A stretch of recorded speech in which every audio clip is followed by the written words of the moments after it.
ಶಾನ ಹಿಂದಿನ ಕಾಲದಿಂದಲೂ ಇರುತ್ತದೆ. ಗ್ರಾಮದ ಸರ್ಕಾರಿ ಹಿರಿಯ ಪ್ರಾಥಮಿಕ ಶಾಲೆ ಇರುತ್ತದೆ. ಸದರಿ ಜಮೀನಿನಲ್ಲಿ ಈ ಮೇಲೆ ತಿಳಿಸಿದ 3 ಜಾಗವನ್ನು ಪ್ರಸ್ತುತ ಪಹಣಿಯಲ್ಲಿ ವಕಫ್ ಅಂತ ನಮೂದಾಗಿದೆ.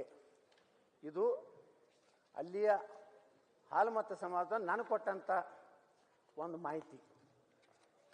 ನಾವು ದಲಿತರು ಕಟ್ಟಿದಂತ ದೇವಸ್ಥಾನಗಳು ಇವತ್ತು ವಕಫ್ ಆಗ್ಯಾವ, ಮಠ ಮಂದಿರಗಳಾಗಿದ್ದಾವೆ. ಇವತ್ತು ಮುಖ್ಯಮಂತ್ರಿಗಳು ಏನು ಹೇಳಿದ್ರು, ನಾವು ಏನು ನೋಟಿಸ್ ಕೊಟ್ಟಿವಲ್ಲ ಅದನ್ನು ವಾಪಸ್ ತಗೋತೀನಿ ಅಂದ್ರು. ಇದೇ ಬಿದರ್ದಲ್ಲಿ ಅಧ್ಯಕ್ಷರೇ, ಬಿದರ್ದ ಬಸವ ಸೇವಾ ಪ್ರತಿಷ್ಠಾನ ಬಸವಗಿರಿ ಮಾನ್ಯ ಮುಖ್ಯಮಂತ್ರಿಗಳು ಅಲ್ಲಮ್ಮ ಪ್ರಭುವರ ಬಗ್ಗೆ, ಬಸವಣ್ಣವ್ರ ಬಗ್ಗೆ, ಜಾತ್ಯತೀತದ ಬಗ್ಗೆ, ನಾವೆಲ್ಲ ಶೂದ್ರರಿರೋದ್ರ ಬಗ್ಗೆ ಬಹಳ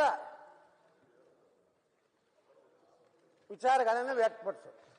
ಇವತ್ತು ಬಿದರ್ದಲ್ಲಿ ಸುಮಾರು 5 ಎಕರೆ 19 ಗುಂಟೆ ಮುಖ್ಯಮಂತ್ರಿಗಳು ಆದೇಶ ಮಾಡಿದ ಮ್ಯಾಗೂ ಸಹ ಇವತ್ತು ಕರ್ನಾಟಕ ರಾಜ್ಯ ವಕಫ್ ಮಂಡಳಿ ಕಾಲಂ ನಂಬರ್ 11ರಲ್ಲಿ ಸೇರ್ಪಡೆಯಾಗಿದೆ. ಈ ರೀತಿ ಇದಕ್ಕೇನೂ ನೋಟಿಸೇ ಇಲ್ಲ. ನಿಮ್ಗೆ ನೋಟಿಸ್ ಬಂದಿದ್ರ ಬಗ್ಗೆ ನೀವು ಅಟ್ಟೆ ಚರ್ಚೆ ಮಾಡ್ಲಕತ್ತೀವಿ ನಾವು.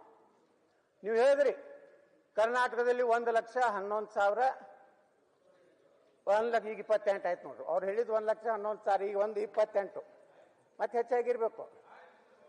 ನಮ್ಮ ಬಿಜಾಪುರಕ್ಕೆ ಬಂದಾಗ ಅವ್ರು ಹೇಳಿದ್ರು ಅಧ್ಯಕ್ಷರೇ 13,000 ಇತ್ತು, ಈಗ 16,500 ಆಗಿದೆ.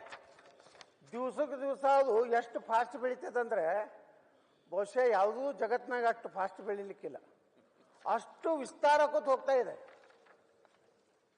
ಎಲ್ಲ ರೈತರು, ಸಾಮಾನ್ಯ ರೈತರು, ಅವರು ಏನಾದ ಅಧ್ಯಕ್ಷರೇ, ಇವತ್ತು ಟ್ರಿಬ್ಯುನಲ್ನಲ್ಲಿ ಇವ್ರು ಹೇಳಿದ್ರು ಜಡ್ಜ್ಗಳು ಬೇರೆ ಬೇರೆ ಜಾತಿ ಜಡ್ಜ್ಗಳು ಯಾರೂ ಇಲ್ಲ, ಎಲ್ಲ ಅವರೇ ಇರ್ತಾರೆ, ಒಂದೇ ಕಮ್ಯುನಿಟಿ ಅವರು.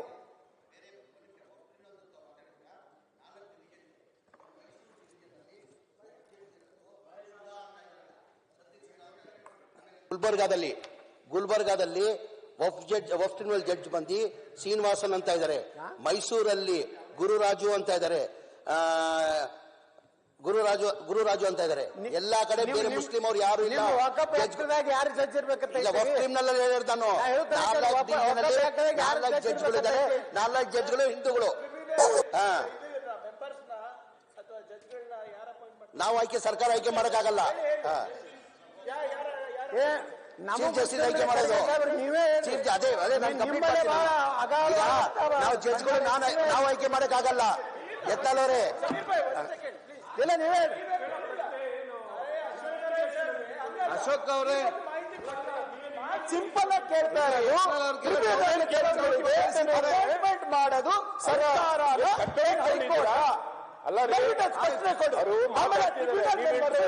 ಅಪಾಯಿಂಟ್ ಆಗ್ತಾರೆ.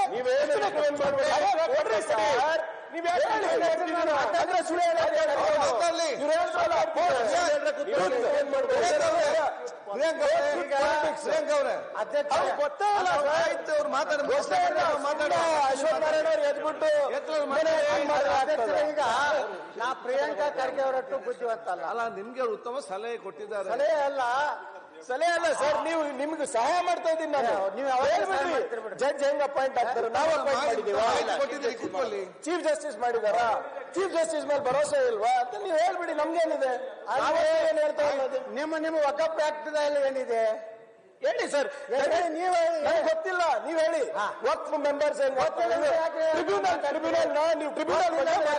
ಟ್ರಿಬ್ಯುನಲ್ ಮೆಂಬರ್ಸ್ ಹೆಂಗ್ ಅಪಾಯಿಂಟ್ ಆಗ್ತಾರೆ, ಚರ್ಚೆ ಮುಗಿಸ್ಲಿ. ಸಂಪೂರ್ಣವಾಗಿ ತಪ್ಪು ಮಾಹಿತಿ ಬಗ್ಗೆ ಮಾತಾಡ್ತಿದ್ದಾರೆ, ಪ್ರಾಕ್ಟಿಕಲ್ ನೋ ಪ್ರಾಬ್ಲಮ್. ಅಧ್ಯಕ್ಷರೇ ಗೊತ್ತಿಲ್ಲ ಅಂದ್ರೆ ಇವ್ರನ್ನ ಕೇಳಿ, ಸರ್ಕಾರ ಕೊಡ್ಬೇಕಾದವ್ರ ಉತ್ತರ ಅವ್ರಿಗೆ ಗೊತ್ತಿಲ್ಲ. ಮಾಡಿದ್ದು ನಾವ ಅಧಿಕಾರಿ ನಾವು ಪ್ರಶ್ನೆ ಮಾಡ್ತೀವಿ, ಉತ್ತರ ನೀವು ಕೊಡಿ. ಪ್ರಶ್ನೆ ಮಾಡೋದಕ್ಕೂ ಸ್ವಾಮಿ ನೀವು